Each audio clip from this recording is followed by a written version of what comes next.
Yes. Bismillah ar-Rahman ar-Rahim. Alhamdulillah wa salatu wa salamu ala Rasulillah. Subhanallah, if you're addicted to the Facebook and go over the thing that the people post on that Facebook, sometimes you would say, are we really Muslim? And do we really deserve the victory? One of the silly posts that I read today, we're not advertising for no one, but just to give you an idea. They're teaching people how to do debki dancing, you know, and the bunch of losers, they hold each other's hand, and like idiot, they walk all night long, they're dancing and just slapping the ground, moving up and down like a monkeys. So that's basically the debki, what they call the definition of debki. Of course, male and female, they are holding the hand of each other. And they say, if someone asks you, do you know how to do debki? So what's your excuse? So I mean, we're offering you the tape, the video. Now it's all available for you. You have no right to not to learn debki. So if someone asks you, do you know how to do debki? What your excuse would be? So I mean, you're gonna be just mentally sick and not to learn debki. Subhanallah, I said to myself, but if you ask one of these guys who's jumping up and down like a monkey, if they know how to perform the prayer, what their excuse would be in the front of Allah when Allah Azza wa Jalla ask them about the prayer that they're missing or that they missed. One of them doesn't know how to recite Surah Al-Fatiha. That's fine.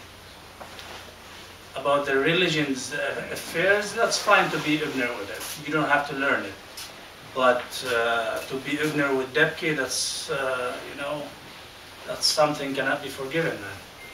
So that'll give you an idea.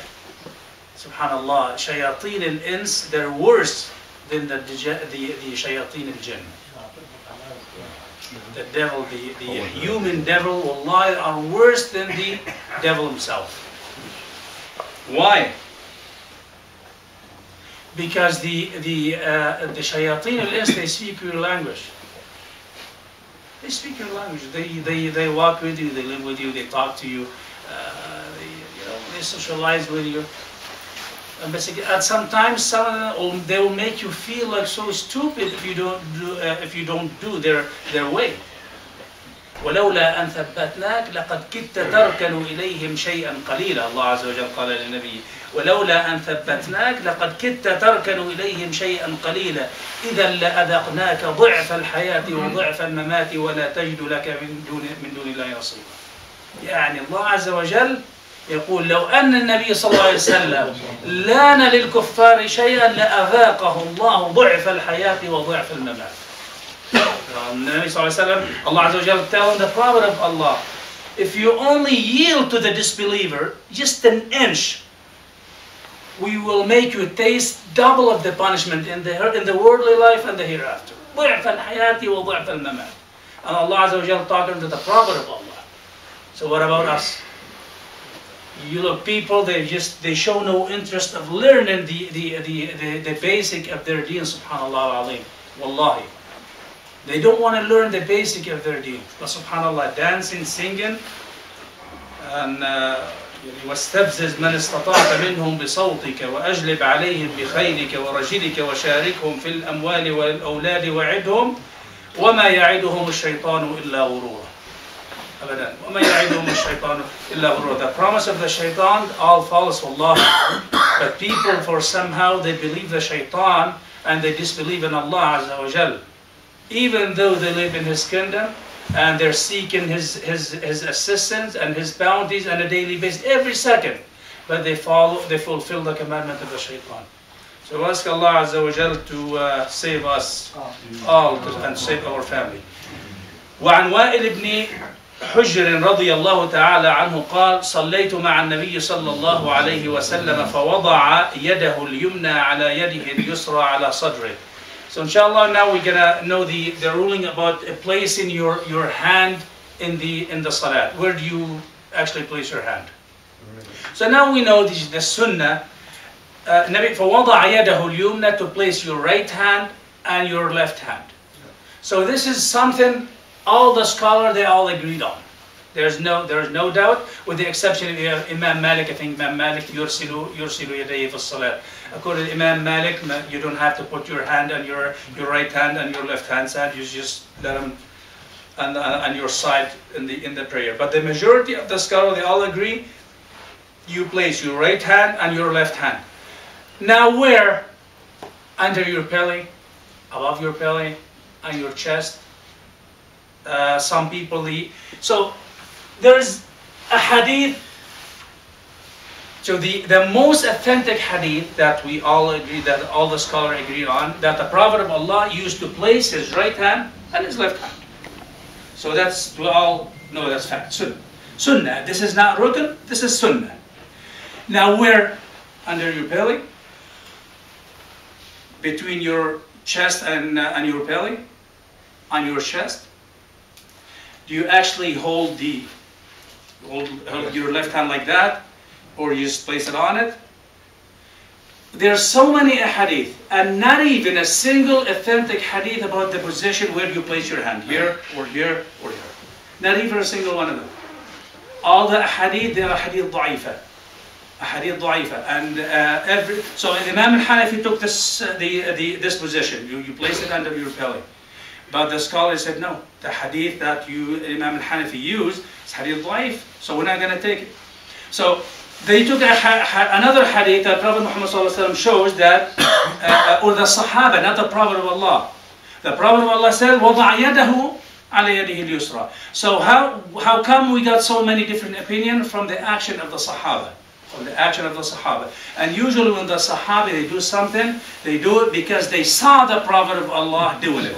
Because they cannot do anything on their own. So it's amru mawquf, especially when they talk about the ibadat, they cannot say anything in their opinion. They cannot consider their opinion. So when the Sahabi says, he prayed like placing his hand a certain way, that means he saw the Prophet of Allah doing it. But there's no actual clear statement from the Prophet of Allah where to place your hand. And all the hadith, all of them weak. All of them weak. So what we learn here, that basically feel free. If you want to place your hand on your belly, under your belly, go ahead.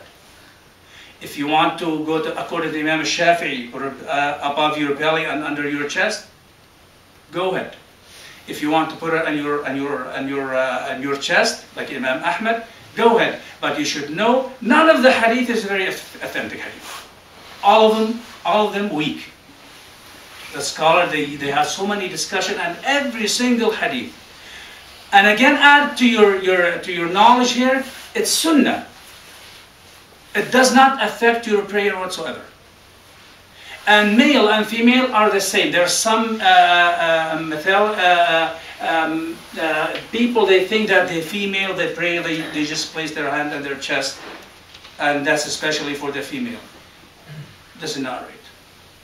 This is not right whatsoever. The female, they pray exactly like the male. Exactly. So if the female, she's taken the learning the Imam Hanafi school of thought, she can place her hand under her belly. There's no difference between the male and female in the position of placing your hand, in the aspect of placing your hand in the salat. So there's no difference. Probably many of you heard that the female, they just place their hand on their. There's no hadith about that. Yeah, all the hadith are the same. There does not differentiate between the male and the female. So we know it. So are we clear with this? It is sunnah. It does not affect your prayer. Feel free to place your hand anywhere you want. Sheikh, the female doesn't have to cover their hand then? Because I understand they put the hand underneath the hijab. No. الوجه والكفين معفي عنهم معفي عنهم في الصلاة. معفي عنهم. So the female doesn't need you to cover her hand. No. الوجه والكفين معفو عنهم في الصلاة. She need to cover her feet. Yes. But how do you cross your hands like that? No, this is not the sunnah. There's two things avoided. Placing your hand on your left hand side. Like that. Avoid it. This is not the sunnah whatsoever. There is no sunnah. Some people, they think that's when Umar ibn Khattab was stabbed in the prayer, so he hold his wound in the prayer like that. So people that thought it is sunnah. Avoid it. There is no sunnah. And like that, it's not sunnah at all. It's not sunnah. So we know the sunnah to place your right hand and your right hand and your left hand, and with this position. Now, where do you put them? The scholar has so many different opinions. But avoid them, place them on your left hand, or grab them by the elbows. Okay? The second hadith, وعن عبادة بن الصامت رضي الله تعالى عنه قال رسول الله صلى الله عليه وسلم لا صلاة لمن لم يقرأ بأم الكتاب. So the Prophet of Allah telling us here, there is no valid salat for one who does not read Surah Al-Fatiha. We know Surah Al-Fatiha is rukn, with the exception of Imam Abu Hanifa, but the majority they mention that it's rukn. لا تجزئ صلاة لا يقرأ فيها بفاتحة الكتاب. وفي رواية لأحمد لعلكم تقرؤون خلف إمامكم. The Prophet of Allah asked the Sahaba, do you really recite in Quran while the Imam is reciting? So Nabi Sallallahu Alaihi Wasallam asking the Sahaba, do you recite Quran while the Imam is reciting? And they said, yes, O Prophet of Allah. He said, don't do it, only Surah Al-Fatiha. So Surah Al-Fatiha, if the Imam does, like we said before, if the Imam did not give you enough time to recite it, you're allowed to finish the recitation of Surah Al-Fatiha, even if the Imam is reciting the other surah. But other than that, you're not allowed to recite while the Imam is reciting.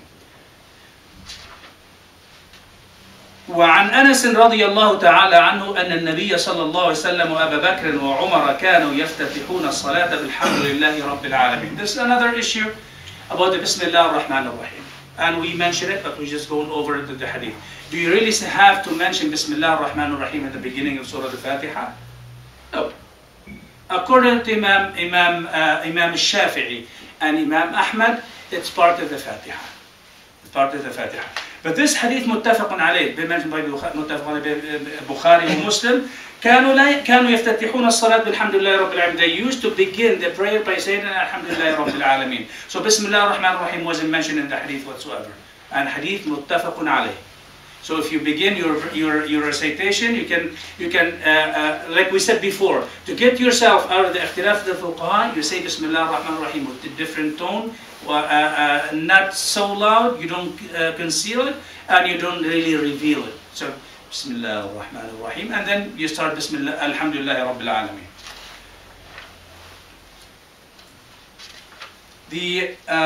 وعن أبي هريرة رضي الله تعالى عنه كان رسول الله صلى الله عليه وسلم إذا فرغ من قراءة القرآن رفع صوته وقال آمين. This is very important message that you must know. That saying Ameen is highly recommended. Well, you say Ameen. Why? Nabi Sallallahu Alaihi Wasallam said, whoever were able to say Ameen at the same time as the Malaika, he will have all of his or her sin forgiven. The Malaika, they actually say Ameen after the recitation of Surah Al-Fatiha. So if you recite Surah Al-Fatiha, if you're praying by your own, so you say, وَغَيْرِ الْمَغْضُوبِ عَلَيْهِمْ وَلَا الضَّالِّينَ Ameen. You say Ameen with the same tone. With the same tone. Even if you're the Imam. Even if you are the Imam. So when you say وَلَا الضَّالِّينَ, you say Ameen. You try to copy the Ameen of the Imam at the same time. So if the Ma'moom and the Imam and the Malaika, they all say Ameen at the same time, it's a gift from Allah that we can get all of our sin forgiven. If you can match the same time of the Malaika. So make sure you wait until the Imam say Ameen, and try to say the Ameen with him. And you raise your voice. There are some people say, وَلَا الضَّالِينَ آمين. No, you keep it with the same tone. While you're praying by yourself, you're praying as an imam, or you're praying in the jama'ah, you say آمين وترفع بها صوتك. وعن عبد الله بن أبي أوفى رضي الله تعالى عنه قال جاء رجل للنبي صلى الله عليه وسلم وقال يا رسول الله إني لا أستطيع أن آخذ من القرآن شيئا. A man came to the Prophet of Allah and said, "O Prophet of Allah, I cannot memorize anything from the Quran. Even if I try, I cannot memorize it." There are some people, subhanAllah, when they pray, say, "Sheikh, I recite Qul Wallahu Ahad in every rak'ah. Is that permissible? I don't know anything else."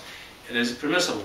So the Nabi sallallahu alaihi wasallam قال فعلمني ما يجزئني. So the Prophet of Allah taught him something. It will be good for him just to pray. The minimum of knowledge that the Prophet of Allah, the bare minimum of knowledge that the Prophet of Allah taught him. قال قل سبحان الله والحمد لله ولا إله إلا الله والله أكبر ولا حول ولا قوة إلا بالله.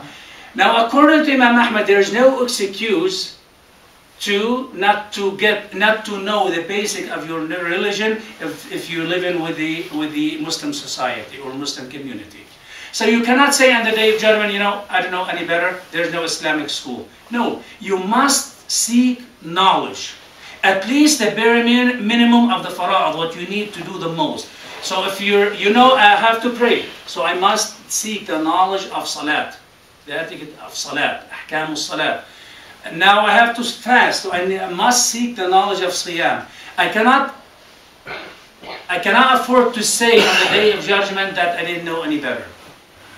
Now this man came to the Prophet of Allah, doesn't know anything from the Quran, and looks like he's an old man. Even if he tried to memorize from the Quran, he can't. Can you memorize from the Quran?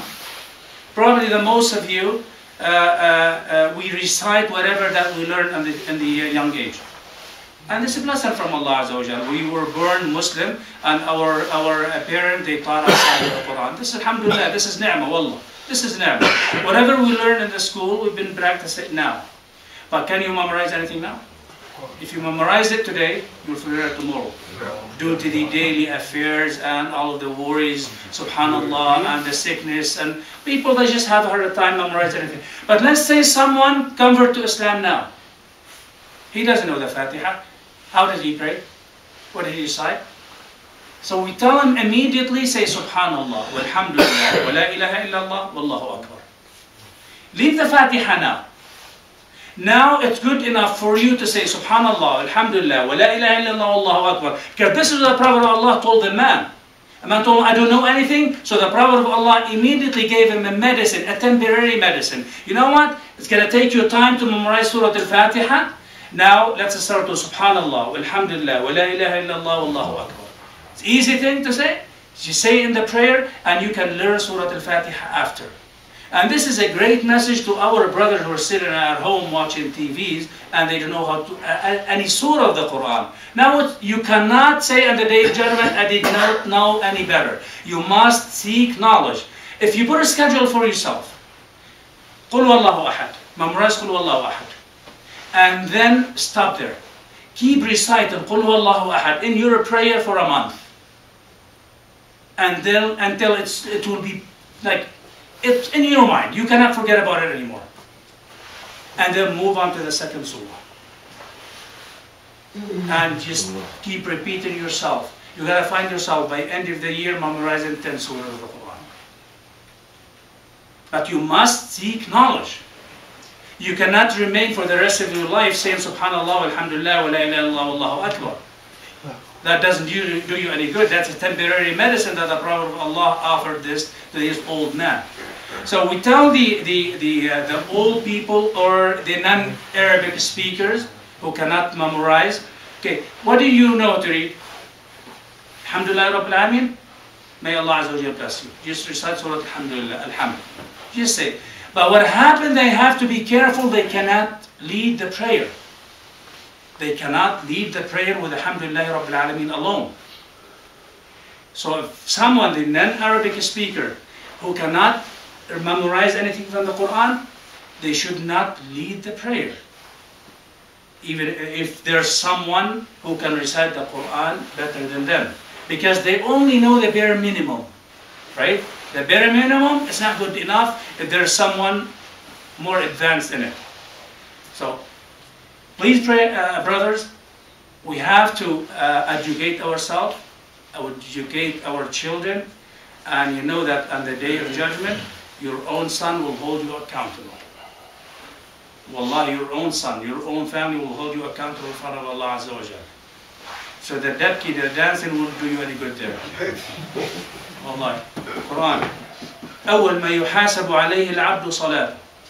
إذا صلحت صلح سائر عمله. First thing on the day of judgment, you will be asked about your prayer. Allah Azza wa Jal قال فويل للمصلين عن صلاتهم ساهون. They delay it. They don't pray on time. Allah Azza wa Jal did not say those who drop the prayer. No. A wail for the one who delayed on its time. A wail at the lowest level in hell. So the lowest level in hell wail, it will be for those who delayed the prayer on its time. Not they drop it. Not they refuse to pray.